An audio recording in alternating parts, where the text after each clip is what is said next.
Isang labanan at pagsupil na nagsimula lamang sa iisang bansa at ngayon ay nagdulot ng digmaan. Digmaan na unti-unting lumalawak. Ang ganitong kaganapan ay nasusulat sa banal na kasulatan. Ano nga ba ang ibig ipahiwatig nito?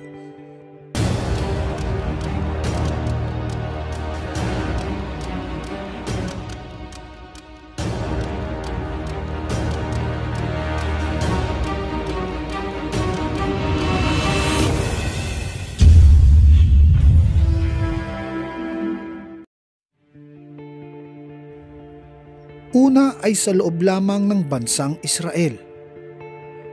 Umabot ang alitan sa bansang Lebanon. Nakialam ang Iran. Bumuhos ang simpatya at ngayon ay nauwi sa isang matinding digmaan. Nagbigay ng suporta ang Estados Unidos.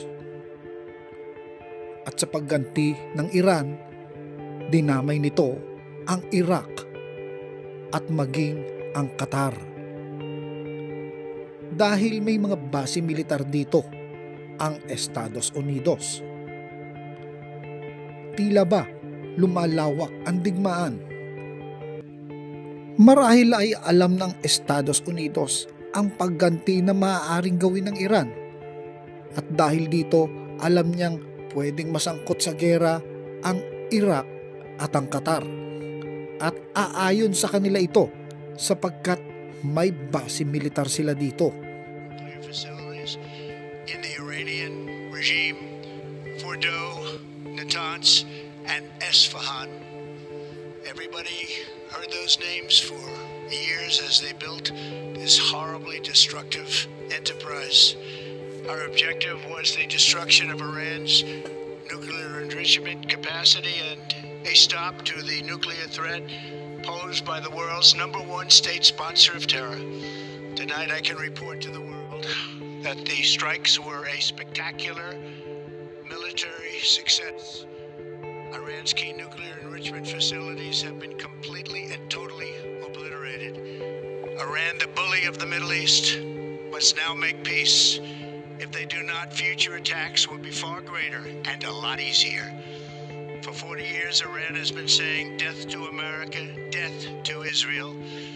They have been killing our people, blowing off their arms, blowing off their legs with roadside bombs. That was their specialty. We lost over 1,000 people, and hundreds of thousands throughout the Middle East and around the world have died as a direct result of their hate. In particular, so many were killed by their general, Qasem Soleimani. Ang iba pang mga bansa sa paligid nito ay nananatiling tahimik. Ngunit sa malamang ay may mga desisyon na kung kanino kakampi. Sumiklab man ang ikatlong digmaang pandaigdig.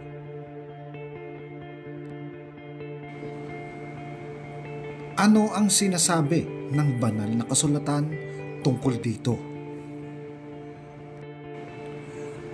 Ayon sa Mateo chapter 24 verse 3, habang si Jesus ay nakaupo sa bundok ng mga Olibo, palihim siyang tinanong ng kanyang mga alagad, "Kailan po ba mangyayari ang mga sinasabi ninyo? Ano po ang magiging palatandaan ng inyong muling pagparito at ng katapusan ng mundo?" At sa Mateo chapter 24 verse 6 hanggang 8 ay sumagot ng ganito si Jesus, "Makakarinig kayo ng mga labanan at makakabalita ng mga digmaan sa iba't ibang dako. Ngunit huwag kayong mababahala dahil talagang mangyayari ang mga iyon, bagamat hindi pa iyon ang katapusan ng mundo. Maglalaban-laban ang mga bansa at gayon din ang mga kaharian. Magkakaroon ng tagutom at lilindol sa maraming lugar. Ang lahat ng mga ito'y pasimula pa lamang ng mga paghihirap na tulad sa isang babaeng manganganak. Bakit tila hindi nabanggit ang tungkol sa katapusan, ngunit binigyang diin ang patungkol sa pasimula? At bakit tila paulit-ulit lamang ang mga pangyayari?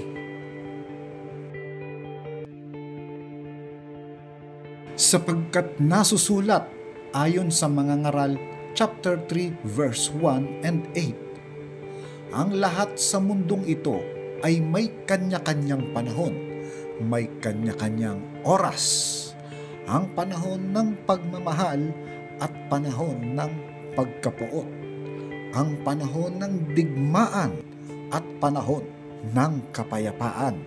Chapter 3 verse 10 hanggang 11, alam ko na ang itinakda ng Diyos sa tao. Iniangkop niya ang lahat ng bagay sa tamang kapanahunan. Ang tao'y binigyan niya ng pagnanasang alamin ang bukas, ngunit hindi binigyan ng pagkaunawa sa ginawa ng Diyos mula sa pasimula hanggang sa wakas. Chapter 3 verse 14 hanggang 15, alam kong mamamalagi ang lahat ng ginawa ng Diyos. Wala nang kailangang idagdag, wala ring dapat bawasin. Gayon ang ginawa ng Diyos upang ang tao'y magkaroon ng takot sa Kanya. Lahat ng nangyayari ngayon ay nangyari na noong una. Gayon din ang magaganap pa. Paulit-ulit lamang ang mga pangyayari. Marahil itinuturo ng banal na kasulatan na habang naghihintay tayo sa pagbabalik ng ating Panginoong Hesus, ay maghari ang takot natin sa Diyos. Ang takot na magpapaalala sa atin na may Diyos na lumikha. Ang takot na mag-iingat at mag-iiwas sa atin sa paggawa ng masama. Ang takot na magpapabanal sa atin hanggang sa pagbabalik ng ating Panginoong Hesus.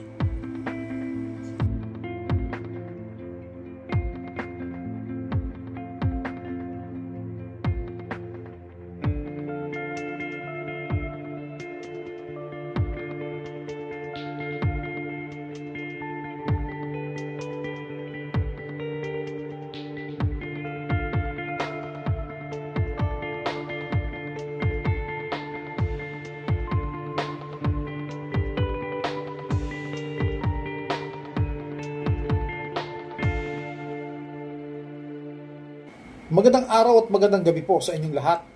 Ito po ang Avoy Mix Video